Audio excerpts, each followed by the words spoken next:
दोस्तों, अक्सर हम अपने माता पिता से, अपने दोस्तों से, अपनी पत्नी और अपने बच्चों से और ऐसे बहुत से लोगों से उम्मीदें जोड़ लेते हैं, लेकिन जब वह उम्मीदें पूरी नहीं होती तो हमें बहुत दुख होता है। तो किसी से कोई उम्मीद करना सही है या गलत? दोस्तों, इस बात को हम एक कहानी के माध्यम से समझने की कोशिश करते हैं। एक बार महात्मा बुद्ध अपने आश्रम में विहार कर रहे थे।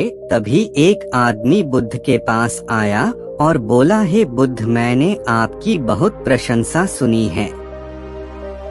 मैंने सुना है आपको परम ज्ञान प्राप्त हुआ है। मैं भी परम ज्ञान को उपलब्ध होना चाहता हूँ। मुझे उम्मीद है कि आप मुझे ज्ञान का मार्ग दिखाएंगे। बुद्ध ने मुस्कुराकर पूछा, तुम्हें मुझसे इतनी उम्मीद क्यों है? वह आदमी बोला है, हे बुद्ध, मैंने अपने जीवन का एक बहुत बड़ा हिस्सा इस संसार को समझने में निकाल दिया और तब मुझे समझ आया यहाँ सब लोग स्वार्थी हैं। किसी को किसी से कोई मतलब नहीं है। सभी लोग सिर्फ अपने बारे में ही सोचते हैं। कोई किसी की मदद नहीं करना चाहता और ना ही कोई किसी को अपना समझता है। यहाँ सिर्फ अंधकार ही अंधकार है। यहाँ बहुत कम लोग हैं जो निस्वार्थ भाव से दूसरों की मदद करते हैं। उनमें से एक आप हैं। आप सभी को निस्वार्थ भाव से ज्ञान देते हैं। इसी कारण से मैं आपके पास आया हूँ। बुद्ध ने कहा, तुम्हें अंधकार ही अंधकार क्यों दिख रहा है? आदमी ने कहा, मैंने अपने जीवन में अंधकार ही देखा है। मुझे मेरे पिता से उम्मीद थी वह मेरा विवाह उस लड़की से करेंगे जिसे मैं पसंद करता हूँ, लेकिन उन्होंने ऐसा नहीं किया बल्कि कि मेरी शादी किसी दूसरी लड़की से कर दी। वह लड़की जो मेरी पत्नी बनकर आई, मुझे उससे उम्मीद थी मेरे जीवन में खुशियाँ लेकर आएगी, मेरा ख्याल रखेगी और मेरे सभी कार्यों में मेरा साथ देगी, लेकिन ऐसा नहीं हुआ था। मैं एक कवि था, लेकिन मेरी पत्नी को यह पसंद नहीं था। वह चाहती थी कि मैं कुछ और काम करके और ज्यादा पैसे कमा कर लाऊं। इसके लिए वह मुझसे रोज झगड़ा करती थी। उसने मेरा जीना दुश्वार कर दिया था। तब मैंने तय किया कि मैं घर छोड़कर हमेशा के लिए चला जाऊंगा, सब कुछ त्याग करके, और मैंने ऐसा ही किया। मैंने घर त्याग दिया। उसके बाद मैं अपने मित्र के पास गया। मुझे उम्मीद थी वह मेरी मदद जरूर करेगा, लेकिन उसने ऐसा नहीं किया। तब मैं समझ गया कि दुनिया में कोई किसी का नहीं है, सब अपने मतलब के लिए हैं। मैं साधु महात्माओं के पास चला गया। वहाँ मैंने उनसे ज्ञान की बातें सीखी, उनका आशीर्वाद भी लिया और तब मुझे समझ आया कि दुनिया एक माया से ज्यादा कुछ भी नहीं है।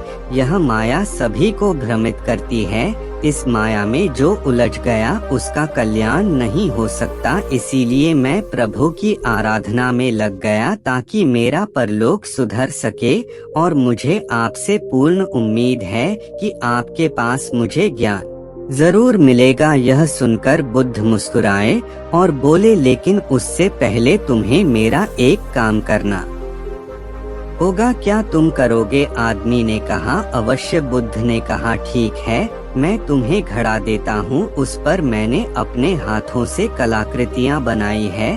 तुम्हें उसकी रक्षा करनी होगी। मुझे उम्मीद है तुम उसे कभी टूटने नहीं दोगे। वह आदमी बोला, बुद्ध, बस इतनी सी बात है, मैं इस घड़े की अपनी जान से भी ज्यादा रक्षा करूँगा। बुद्ध ने कहा, एक और काम है जो तुम्हें करना है। तुम्हें रोज सुबह उठकर सभी भिक्षुओं के लिए जल लेकर आना है। आश्रम की साफ सफाई करनी है। जो भिक्षु अध्ययन कर रहे हैं उनकी सेवा करनी है तथा सभी भिक्षुओं के साथ भिक्षा मांगने नगर जाना है और वहां से भिक्षा लाकर फिर सबके लिए भोजन की तैयारी करनी है। और यही नहीं, जब तक मैं न कहूँ मेरे प्रवचन या सभा में तुम्हें नहीं आना है, सही समय आने पर मैं तुम्हें खुद बुलाऊंगा, और अगर तुम्हें मुझसे कोई बात करनी है तो तुम यह घड़ा लेकर ही मेरे पास आना। वह आदमी बोला ठीक है। उसने वह सारे कार्य किए जो महात्मा बुद्ध ने कहा था। 1 महीना बीत चुका था। अब तक बुद्ध ने उस आदमी को नहीं बुलाया था। फिर वह खुद ही बुद्ध के पास चला गया, लेकिन बुद्ध ने उससे बात नहीं की। तब उसे याद आया कि बुद्ध ने कहा था कि अगर वह बुद्ध से बात करना चाहता है तो घड़ा लेकर अपने साथ आए। फिर कुछ समय बाद वह घड़ा लेकर बुद्ध के सामने उपस्थित हो गया। बुद्ध ने पूछा, क्या तुम्हें मुझसे कुछ पूछना है? आदमी ने कहा, हे बुद्ध, 1 महीना हो गया, आपने जो भी कहा मैंने सब किया। चलो काम तो ठीक है, लेकिन आप मुझे सभा में कब बुलाएंगे? बुद्ध ने कहा कि सही समय आने पर मैं तुम्हें खुद बुला लूंगा। यह सुनकर वह आदमी वहां से चला गया और अपना काम करता रहा। ऐसे ही 1 महीना और बीत गया। 2 महीने हो चुके थे। वह उसी तरह अपना काम कर रहा था। 2 महीने बाद उसने बुद्ध से जाकर फिर से वही प्रश्न किया। बुद्ध ने फिर कहा, सही समय आने पर मैं तुम्हें खुद बुला लूंगा। ऐसे ही 1 महीना और बीत गया। अब उस आदमी का धैर्य जवाब दे रहा था। वह आदमी बुद्ध के एक शिष्य आनंद के पास गया और बोला, हे आनंद, बुद्ध सही नहीं कर रहे हैं। मुझसे बाद में आए शिष्यों को बुद्ध अपनी सभा में शामिल कर लिया, लेकिन मुझे अभी तक नहीं किया। आनंद ने कहा, बुद्ध ने जो भी किया है वह तुम्हारे लिए है। इस बात को किसी और से मत कहो। महात्मा बुद्ध तुमसे भी प्रेम करते हैं।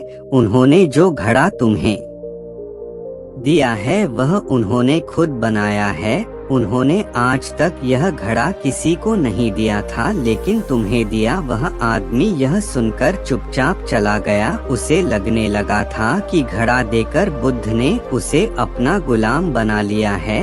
एक दिन उस आदमी के धैर्य ने जवाब दे ही दिया और वह घड़ा लेकर बुद्ध के सामने खड़ा हो गया और बोला कि आप मुझे मूर्ख बना रहे हैं। मैं जब से आया हूँ तब से इंतजार कर रहा हूँ कि आप मुझे सभा में बुलाएंगे, ध्यान देंगे, लेकिन आपने ऐसा कुछ भी नहीं किया। जब भी मुझे आपसे बात करनी होती है मुझे एक घड़ा लेकर आपके पास आना होता है। मुझे लगा था आप मुझे कुछ सिखाएंगे, लेकिन ऐसा नहीं हुआ। आपने मेरी उम्मीदों पर पानी फेर दिया। यह सुनकर बुद्ध मुस्कुराए और बोले, जल्दी मैं तुम्हें विधानसभा में बुला लूंगा। वह आदमी यह सुनकर और ज्यादा भड़क गया और बोला, मुझे आपके किसी भी ज्ञान की जरूरत नहीं है। मुझे नहीं लगता कि आपको कोई ज्ञान प्राप्त है। आप झूठ मूठ अपने ज्ञान का प्रदर्शन करते रहते हैं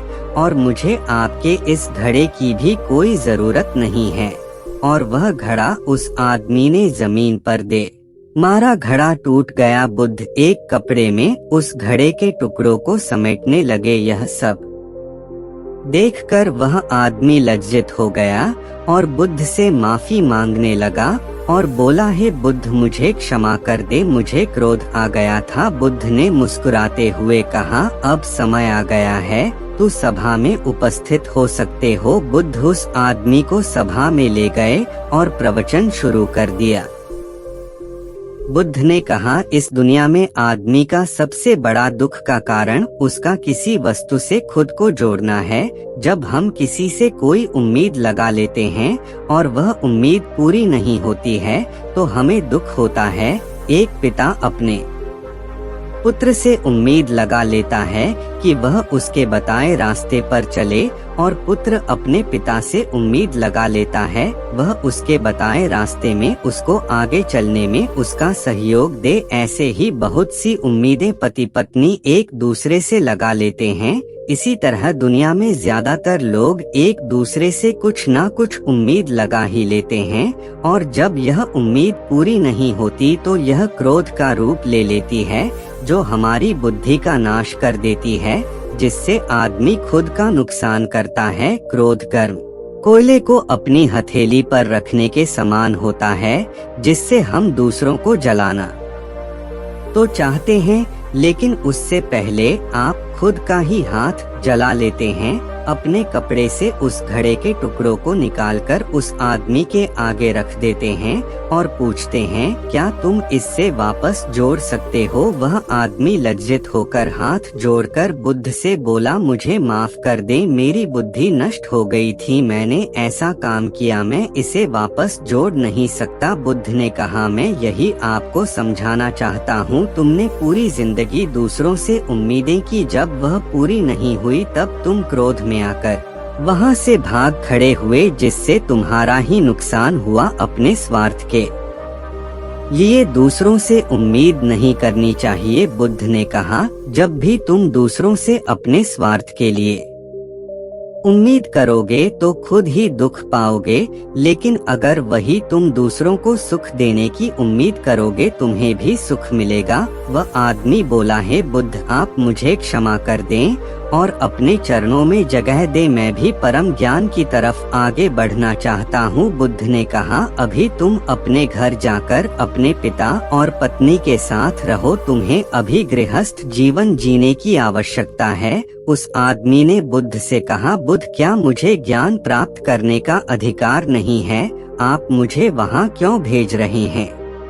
बुद्ध ने कहा, जिसे ज्ञान प्राप्त करना होता है वह अपने गृहस्थ जीवन में भी ज्ञान प्राप्त कर सकता है, और उस समय परिवार के लोग रास्ते के लिए रोड़ा नहीं बल्कि सहयोगी नजर आते हैं। अभी तुम्हें इस दुनिया में अंधकार ही अंधकार नजर आता है। पहले तुम अपने जीवन में प्रकाश को देखो, उसे ढूंढो, प्रकाश कहाँ है? घर जाओ, ध्यान करो, अध्ययन करने के लिए विशेषज्ञों से संपर्क करो। धीरे धीरे तुम परम सत्य की खोज पर जाने लगोगे और तुम्हें रास्ता मिल जाएगा, जिससे तुम परम शक्ति को प्राप्त कर लोगे। यह सुनकर वह आदमी बुद्ध के चरणों में गिर गया और उसके बाद अपने घर को निकल गया। यह देख बुद्ध के शिष्य आनंद ने पूछा, हे बुद्ध, आप सभी को अपने संग में जोड़ लेते हैं, तो उसे घर क्यों भेज दिया? बुद्ध ने कहा, सुनो आनंद, इस दुनिया में बुद्धि के विकास और प्राथमिक चरण को पार करने के लिए दुनिया से होकर गुजरना ही पड़ता है। कोई भी आदमी सन्यासी होकर या संसार को छोड़कर ज्ञान के मार्ग पर आगे नहीं बढ़ सकता। ज्ञान को प्राप्त करने के लिए आपको इस दुनिया में रहकर यहाँ की चीजों को और लोगों को करीब से जानना होगा, तभी वह आगे की यात्रा शुरू कर सकता है। उसने अभी सांसारिक जीवन को जाना ही नहीं था, वह उससे भाग रहा था। जैसे ही वह सांसारिक मार्ग को जान लेगा, वह खुद ही ध्यान को प्राप्त कर लेगा। दोस्तों, बेशक हमें लगता है कि सांसारिक जीवन बेकार है, व्यर्थ है, रोज रोज के झगड़े, रोज रोज की जरूरतें पूरी करना, लेकिन यह सत्य है कि जब तक हम सांसारिक जीवन को परिपूर्णता के साथ नहीं जींगे, तब तक हम ज्ञान प्राप्ति के मार्ग पर नहीं चल सकते। अक्सर दुनिया में बहुत से लोग सांसारिक जीवन से दुखी होकर, अपने परिवार से दुखी होकर संन्यास का मार्ग अपना लेते हैं, लेकिन वह संन्यास का मार्ग खुशी खुशी नहीं अपना रहे, बल्कि अपने जीवन से दुखी होकर वह संन्यास के मार्ग पर चल रहे हैं। तो ऐसे मार्ग पर चलना खुद के पैर में कुल्हाड़ी मारने जैसा होता है। दोस्तों, आज की स्टोरी में फिलहाल इतना ही। वीडियो पसंद आती है तो लाइक करना ना भूले।